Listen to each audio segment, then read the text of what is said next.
ஓம் ஸ்ரீமத்பகவதாய நமः. ஸ்ரீசைலேஷதயாபாத்ரம் ஹிபக்தியாதிகுணார்ணவம் யதீந்திரப்ரவணம் வந்தே நிர்மிஜாமாதரம் முனிம் லக்ஷ்மீநாதசமாரம்பாம் நாதயாமுணமத்தியமாம் அஸ்வதாச்சாரியபரியந்தாம் வந்தே குருபரம்பராம் கர்க்கடே புரபக்வன்யாம் துளசீகானனோத்பவாம் பாண்ட்யே விஸ்வம் பராம் கோதாம் வந்தே ஸ்ரீரங்கநாயகீம். கருடாய நமஸ்துभ्यं நமஸ்தே பக்ஷிணாம் பதே நபோகமாதிராஜாய சுபர்ணாய நமோ நமः. ராமானுஜபதாம்போஜசம்ஸ்ருதம் குணபாரிதம் தயாபாலமுனிம் வந்தே வேதாந்தபரிநிஷ்டிதம் ஸ்ரீகௌசிகான்பயசுதாம் புதிபூர்ணச்சந்திரம் ஸ்ரீவேங்கடார்யபதபங்கஜபங்கராஜம் ஸ்ரீகிருஷ்ணவரியதனூஜம் சுதவாப்தபோதம் ஸ்ரீராகவாரிய குருவன்வஹமாஸ்ரயாமி. விசேஷமாக மார்கழி மாதம் 30 தினங்களும் நோன்பிருந்து பகவத் பக்தி பண்ணி விசேடமாக பெருமானை நாம் சேவித்தோம். இது ஆண்டாளுடைய திருவுள்ளம் என்ன அப்படின்னாக்க, ஒவ்வொரு இடங்கள்லையும் விசேஷமாக சொல்லிகிட்டு இருக்க. ராமாயணத்தை சொல்லும்போது விபீஷண கருணா சொன்னாங்க போய் சொல்கிறார், சகுதேவ பிரபன்னாய தபாஸ்மி திசையாச்சதே அபயம் சர்வபூதேபியோ ததாமியே தத்விருதம் மம அப்படின்னு. அதே போல் பகவத்கீதையில் சொல்லும்போது அகம் துவா சர்வபாபேபியோ சர்வதன்மான் பரித்யஜ்ய மாமேகம் சரணம் பிரஜ அகம் துவா சர்வபாபேபியோ மோக்ஷயிஷ்யாமி மா சுச்சः அப்படின்னு. அதே போல் பாகவதத்தில் நாராயணஸ்து விஸ்வாத்மா ஞாசினாம் பரமாகதிஹி அப்படின்னு. என்ன அப்படின்னா, எல்லாமே நம்ம அஜ்ஞானம் மமதை நம்ம எம்பெருமான்ட்ட அவன் திருவடியில் பிடிச்சுட்டோன்னா நமக்கு வேறு இது எல்லாம் சரியாக போயிடும் அப்படின்னு நானே எல்லாரையும் காப்பாற்றுவேன்னு ஒரு அவதாரத்தையும் சொல்கிறார். ஆனால் எதுவுமே நமக்கு தெரியலை.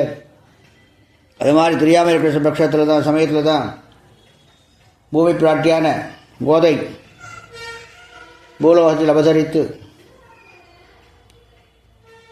மனவாளர்கள் சொல்லும்போது என்ன சொல்ல, எமக்காக அவன் நோய் இங்கு ஆண்டாள் அவதரித்தாள். எல்லாரும் திருந்தணும். முன்ன தெரியாமல் இருக்கா, என்ன ஏதுன்னு உலகமே தெரியாமல் இருக்கா, ஒன்று சொல்ல தெரியாமல் இருக்கா அப்படிங்கிறதுக்காக தான் எல்லாரும் சொல்லும் வகையிலும் கேட்கும் வகையிலும் சுலபமாக நமக்கு ஒரு திருப்பாவை என்னும் பொக்கிஷம் அதை கொடுத்துருக்கார் நமக்கு. திருப்பாவை என்பது ஒரு சமுத்திரம். வேதம் எப்படி சமுத்திரமோ அதுபோல் திருப்பாவை சமுத்திரம். பல பேர் பல விஷயமாக சாஸ்திரோக்தமாக பல விஷயம் சொல்வார்கள். இதை சொன்னால் கரெக்டாக தான் இருக்கும். ஏன்னா அதில் விஷயம் வந்துட்டே எடுக்க விஷயம் வந்துகிட்டே இருக்கும். திருப்பாவை ஒரு சமுத்திரம். அப்படி விசேஷமான ஒரு திருப்பாவை நமக்கு ஆண்டாள் கொடுத்துருக்கா. இதுதான் தப்பு, இதான் ரைட்டுன்னு எதுவுமே சொல்ல முடியாது. எல்லாம் சொல்லும்போதும் கரெக்டாக தான் இருக்கும். நான் ஒன்றும் படிக்கலை, இருந்தாலும் நமக்கு பெரியவா சொன்னதை அப்படியே வச்சு நான் சொல்லியிருக்கேன். வேறு ஒன்றும் விஷயம் இல்லை. சுக்கு மீள புதிய புளின்னு சொல்லுவேன். அதை மாதிரி விளையாட்டாக நான் சொல்லியிருக்கேன். நான் சொல்கிறதுக்கு காரணமே என்ன அப்படின்னாக்கா, உங்களுடைய ஒரு ஆர்வம். நீங்கள் எல்லோரும் ஒரு ஆர்வமாக கேட்கும்போது எனக்கு ஒரு அதனாலே அந்த வாக்கியம் தன்னாலே விஷயமாக வருது.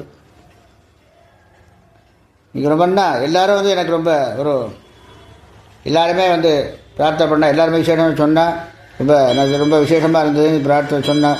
எனக்கு ரொம்ப ஒரு சந்தோஷமாக இருந்து அதை வச்சு தான் இப்போ சொன்னேன். எல்லோரும் இதை என்ன கேட்டு எல்லாரும் பகவத் பக்தி பண்ணி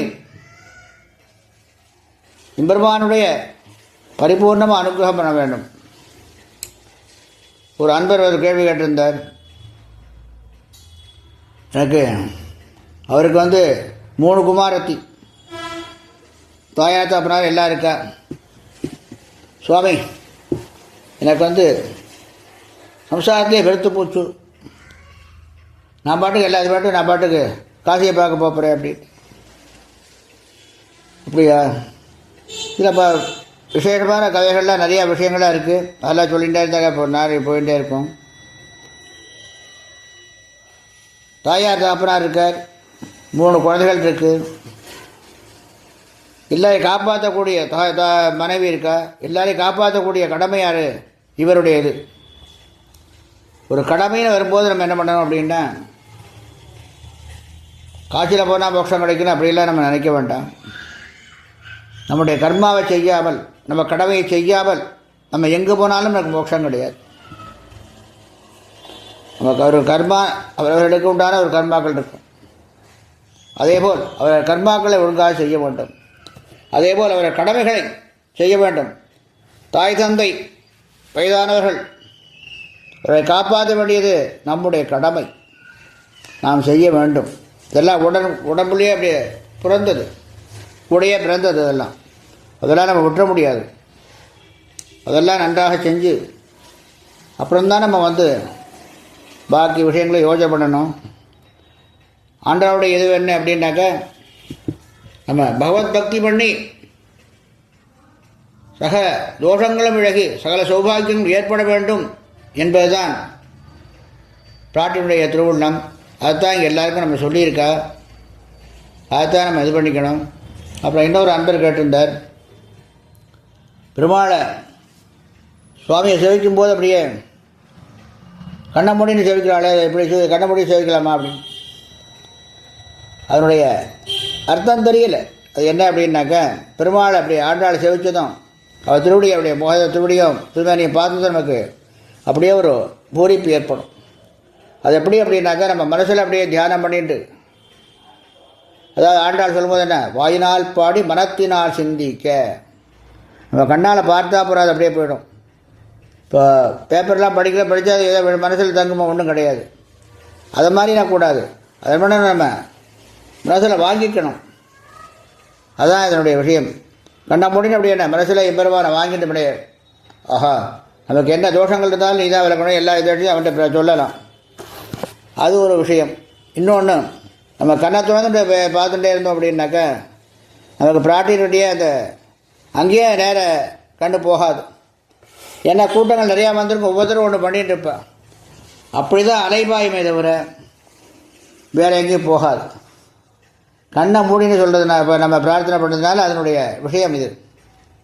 இந்த ஒவ்வொருத்தர் கண்ணை மூடின்னு பண்ணுறா அது கூடாது, கண்ணை திறந்துட்டே பெருமாளை சேவிக்கணும், அப்படி ஆக்கணும், இப்படியே ஒவ்வொருத்தரும் ஒரு விஷயம் சொல்லிகிட்டு இருக்கா. இது அவளுடைய கருத்துக்கள், இது விஷயமே இல்லை. எல்லோரும் நம்ம ஆண்டாளை சேவிக்கும் போது அப்படி என்ன பண்ணிக்கணும், நம்ம மனசில் அப்படியே பிரார்த்தனை தியானம் பண்ணிக்கணும். அப்போ தான் அந்த கண்ணை மூடினா தான் அந்த தியானம் நமக்கு மனசுக்குள்ளே போகும். கண்ணை திறந்துட்டே நம்ம இது பண்ணிக்க முடியாது, பிரார்த்தனை பண்ணிக்க முடியாது. ஏன்னாக்கா நம்ம அத்தனை பேர் இருக்கும்போது அவளுடைய யார் என்னென்ன செய்கிறா அதை தான் தோணுமே தவிர இந்த எண்ணம் தோணாது.